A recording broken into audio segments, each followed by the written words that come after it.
Yes, আমার মতো যারা একা একা দেশের বাইরে সংসার করছো তাদের জন্য আজকের এই ঘরোয়া স্টাইলের চিকেন রোস্টটা খুব খুব একটা উপভোগ্য খাবার হতে চলেছে।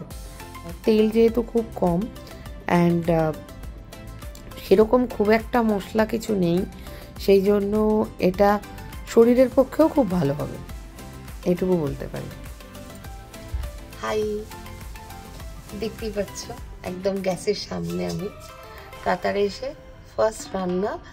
সো এটা কাতারের কিচেন। সো আমি চিমনি অন করে রান্না করবো, যেরকম একদম এক্স্যাক্টলি ইন্ডিয়াতে হয় সেরকম।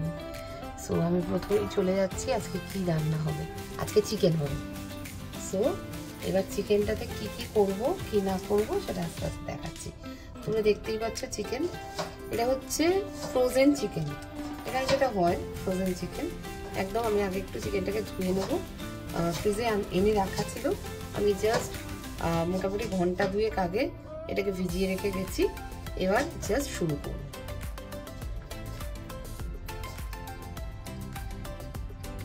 একটু লেগ পিসগুলোকে চিড়ে দিচ্ছি এইভাবে, ছোট্ট ছোট্ট লেগ।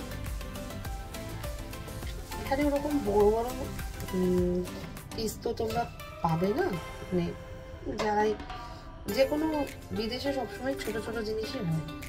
আমাদের দেশে যেরকম চিকেনের বড় বড় পিস খাওয়ার অভ্যাস, এমনি আমাদের দেশেও তোমরা যদি অন্য স্টেটে যাও সেখানেও সব কিছু ছোটো ছোটো, কারণ ওরা খুব অকেশনালি খায়, চিকেন খায়। সেই জন্য দেখতে পাচ্ছ আমি কীভাবে একটু একটু পিসেস এইভাবে কেটে দিয়েছি, ঠিক আছে। এবার সব কটা চিকেনকে এইভাবে কাটতে হবে। আমার এখানে 10টা পিস অফ চিকেন রয়েছে।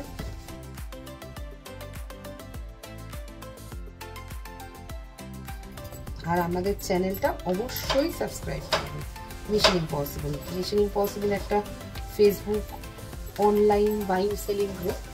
তোমরা যদি মিশন ইম্পসিবল ফেসবুকে ফলো করো, এটা যেহেতু ইউটিউবে দেখছো মেনলি, সো সেই জন্য বলে রাখি মিশন ইম্পসিবল গ্রুপটাকে যদি তোমরা অনলাইন ফলো করো, অ্যাজ কিচেনের ব্লগ তো মোটামুটি মহিলারাই দেখবে, তাই এইটুকুই বলতে পারি যে তোমরা যারা মহিলারা দেখছো তারা আরামসে ফলো করে গ্রুপে জয়েন করতে পারো।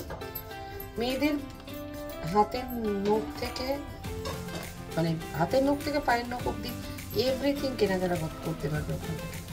আর কেউ যদি সেলারও হতে চাও তাহলেও ফোন নাম্বারটা শুনে নাও, 9313045368।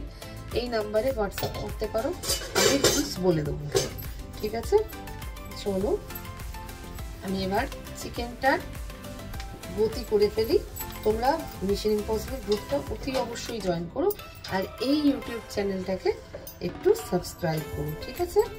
চলো, মোটামুটি চিকেন 10 পিস লেগ আছে, এই ছোট্ট ছোট্ট লেগ 10 পিস লেগ, মানে মোটামুটি 3 জনের জন্য মোর দ্যান সাফিসিয়েন্ট এটা যতটা করছি। আমি জাস্ট কিছু না, একটু ছিঁড়ে ছিঁড়ে দিতে হবে চিকেনগুলো, যাতে এটা খুব লাইট খাবার, মানে ডায়েটের জন্য খুব ভালো। এবার বেশি মশলা লাগবে না, সেই জন্য কি হবে, যদি আমি চিড়ে না দিই তাহলে মশলাটা ভেতরেই ঢুকবে না। সো আমি পুরোটাই বলে দিচ্ছি, এই যে 1 2 3 4 5 6 7 8 9 10। এবার চলো আমি গ্যাস জ্বালাবো। চলো আমি জল বসিয়ে দিয়েছি গরম হতে, এর ভিতরে আমি মাংসগুলো দিচ্ছি।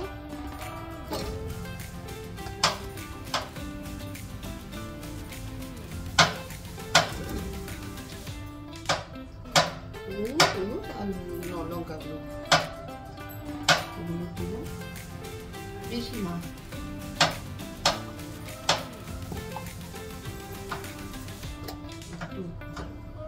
লঙ্কাগুলো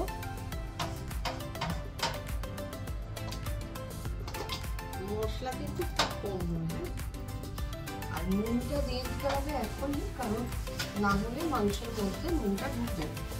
আর ওই যে চিড়লাম তার রিজন হচ্ছে এটাই যে যাতে পুরো মশলাটা সেদ্ধর সময় মাংসের ভেতরে ঢুকে যাবে।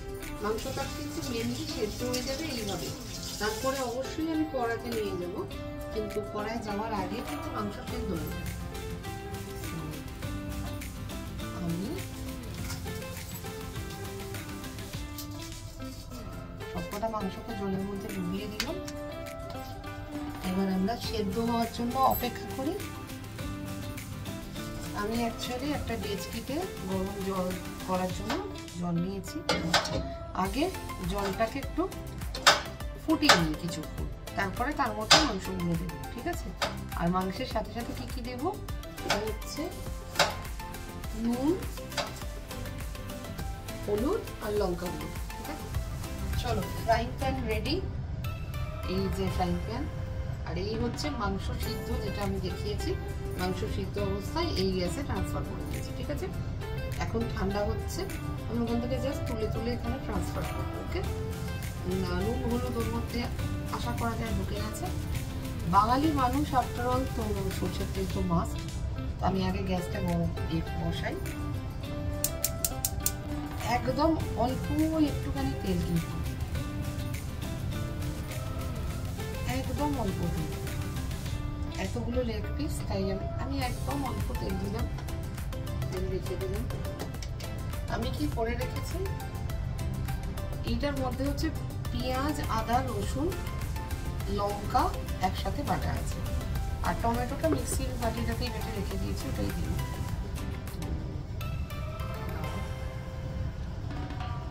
একটু তেলটা গরম হোক।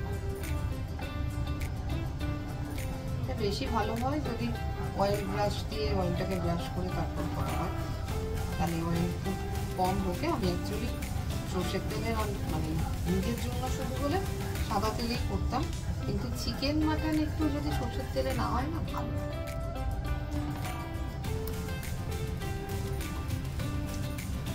অনেকটা মাংস, তাই জন্য একটু মশলাটা বেশি।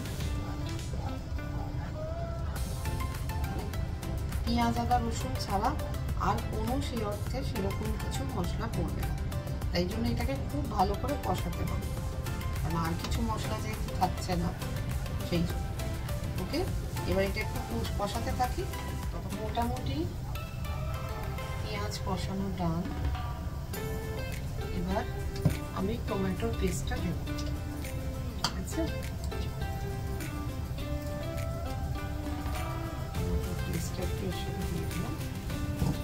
মাংসটায় কোনোভাবে কিন্তু কোনো এক্সট্রা জল দেবে না, ঠিক আছে? এবার আবার টমেটো দিয়ে একটু কষাবো, ওটাকে মিক্স করি যেরকম নর্মাল আমরা চিকেন রান্না করি সেরকম। শুধু হলুদটা আর কাঁচা লঙ্কাটা যেহেতু, এই শুকনো লঙ্কাটা যেহেতু ওইখানে চলে গেছে মাংসকে সিদ্ধ করার জন্য, তাই আমি আর আলাদা করে দিচ্ছি, ঠিক আছে? আবার এটাকে আমি কষাতে থাকবো, বুঝতে থাকবো, ঠিক আছে? কষাতে থাকছি, ততক্ষণ দেখতে থাকবো। হ্যাঁ, চলো এবার আমি মাংসগুলোকে দিয়ে দেবো উপর দিয়ে। একটুখানি গ্যাসটাকে কমিয়ে তারপর মাংসগুলোকে দিচ্ছি।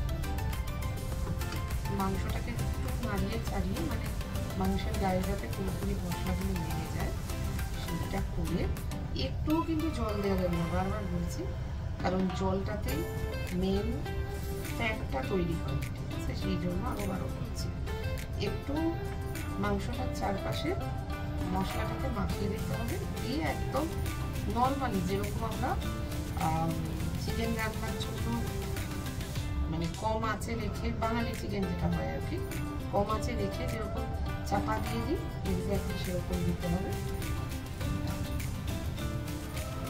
চলো, আমি একদম কম আঁচে রেখে জিনিসটাকে একটু চাপা দিয়ে খুব লো ফ্লেমে রাখতে হবে, ঠিক আছে?